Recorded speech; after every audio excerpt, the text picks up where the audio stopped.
Saurabh sir, आप भी जैन हैं और अधिवक्ता विष्णु शंकर जी भी जैन हैं। आपकी जितनी भी कविताएं हैं ज़्यादातर सनातन धर्म के लिए हैं और विष्णु शंकर जी सनातन धर्म के लिए बहुत बड़ा युद्ध लड़ रहे हैं सर। अधिकतर देखा गया है कि जैन को सनातन से अलग माना जाता है सर। इस संदर्भ में आप क्या कहेंगे सर?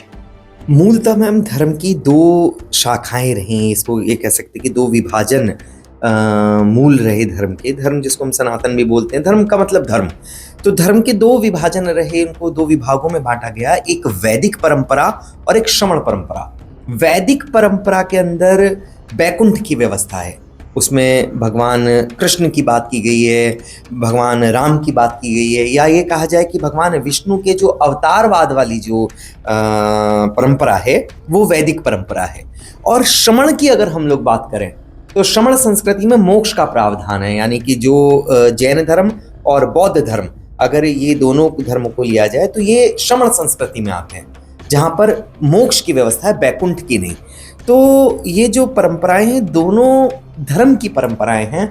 अब आप ये कहें कि सनातन से अलग करके देखा जाता है, तो ये मतलब जो ये लोग ये बात मानते हैं या जो कहते हैं, मेरी दृष्टि में उनका वो अपना सोच हो सकती है, अपना दृष्टिकोण हो सकता है, लेकिन ये अलग नहीं है। अगर अलग होते तो आप कभी एक बार अगर प्राचीन अवस्था में जाएं, हमारे यहाँ की जो मूल इतिहास है उसकी तरफ अगर आप अग्रसित हों, तो आपको ये देखने को मिलेगा मानसी मैम कि वहाँ पर जो राजा थे वो तमाम राजा जैन धर्म को मानने वाले लोग थे। तमाम राज्यों में जैन मंदिरों की स्थापनाएं थीं, वहाँ के जितने भी लोग थे वो जैन धर्म के अनुयायी थे। जैन कोई अलग से धर्म नहीं था, एक व्यवस्था थी मोक्ष की कल्पना के साथ, त्याग की कल्पना के साथ की गई इच्छाएं, या ये कहें कि जो योग साधना थी वो जैन धर्म का मूल था। योग के माध्यम से आत्मा को तपा करके मोक्ष को प्राप्त करना जो ध्येय था, तो जो लक्ष्य था वो धर्म का लक्ष्य था, जिसको श्रमण परंपरा कहा गया। जितने भी वैदिक काल के बड़े लोग रहे वो सब इस धर्म को मानने वाले रहे। कभी आप लोग कुंभलगढ़ जाइएगा, मैं श्रोताओं से भी इस बात को कहूँगा, कुंभलगढ़ जो राजस्थान में है, कुंभलगढ़ जिस स्थान में, जिस किले के अंदर महाराणा प्रताप ने जन्म लिया, कुंभलगढ़ जो महाराणा प्रताप की ननिहाल थी, उस पूरे के पूरे दुर्ग में, उस किले के अंदर जो कुल मंदिरों की संख्या है वो है 311, और उन 311 मंदिरों में से 300 जैन मंदिर है। तो अब आप बताइए कि वो जो राजा थे, वो जो राणा थे, वो कौन से धर्म को मानते थे? आप चित्तौड़गढ़ के मुख्य किले में जाइए, वहां पर 11 जैन मंदिर हैं। कल्पना कीजिए, इतने छोटे से किले के अंदर 11 जैन मंदिर। कौन थे फिर वो लोग? किसकी आराधना करते थे, किसकी साधना करते थे? ये प्रश्न कहीं ना कहीं हम लोगों को सोचने चाहिए, समझने चाहिए। जो लोग ये कहते हैं कि जैन अलग धर्म है, जैन अलग से आए, तो ये मेरी दृष्टिकोण में तो पूर्णतः मूर्खता है। अगर इतिहास धर्म का देखें तो मूल जड़ में जैन धर्म है। जिस समय बड़े राजा प्रभावित हो गए बहुत ज्यादा जैन धर्म से और वैराग्य लेकर के जाने लगे, सिंहासन छोड़ करके, उनका जो मूल तत्व था वो ये था कि हमें कैसे भी करके मोक्ष को प्राप्त करना है, सिद्ध होना है, वो वैराग्य का पथ उन्होंने अनुसरण करना ज्यादा शुरू कर दिया।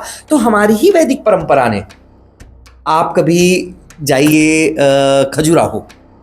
खजुराहो में काम शास्त्र को मंदिरों के माध्यम से इसलिए दर्शाया गया ताकि जो लोग विमुख हो रहे हैं, जो लोग वैराग्य की ओर अग्रसित हो रहे हैं, उनको ये पता चले कि काम भी हमारे जो मूल तत्व हैं उनमें से एक है, काम भी धर्म का एक लक्षण है और उसको छोड़ना नहीं चाहिए। तो ये कहाँ अलग था? भगवान आदिनाथ, जिसको हम लोग ये कहते हैं कि आदिकाल जहाँ से शुरू हुआ, चतुर्थ काल का, वहां से अगर हम लोग इस परंपरा को देखें तो आप ये देखेंगे कि बहुत सारी चीजें समान हैं। अगर हम बात करें महादेव की, अगर हम बात करें भगवान आदिनाथ की, तो दोनों में बड़ी समानताएं हैं। दोनों कैलाशी, भगवान आदिनाथ का निर्वाण मोक्ष कैलाश पर्वत से माना गया। वहीं अगर ये माना जाए कि महादेव का अगर कोई एक प्रवास स्थान है, महादेव की तपस्स्थली है, तो वो कैलाश है। अगर आप देखें कि महादेव के पास नंदी बैल है, उनका जो चिन्ह है वो बैल है। इसी तरीके से हम अगर आदिनाथ भगवान को देखें तो उनका जो चिन्ह है, जो तीर्थंकरों के चिन्ह होते हैं, ऐसे ही भगवान आदिनाथ का, जैसे भगवान महावीर का सिंह है, भगवान श्री पार्श्वनाथ जी का सर्प है, इसी तरह से भगवान आदिनाथ का जो चिन्ह है वो चिन्ह है बैल।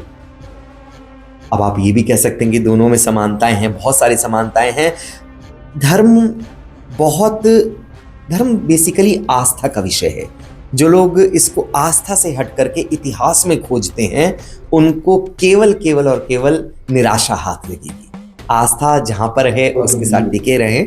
और मेरा तो अपना मानना ये है कि आस्था के भी दृष्टिकोण को विस्तृत करना चाहिए। हम तो पहले से ही बहुत बटे हुए हैं, हम लोगों को एक होना चाहिए। कोई सनातन अलग नहीं है, कोई जैन अलग नहीं है, सब एक हैं। एक ही वृक्ष की तमाम डालियां हैं हम सब, चाहे वो वैदिक हो, चाहे वो श्रमण परंपरा हो, हम सब एक।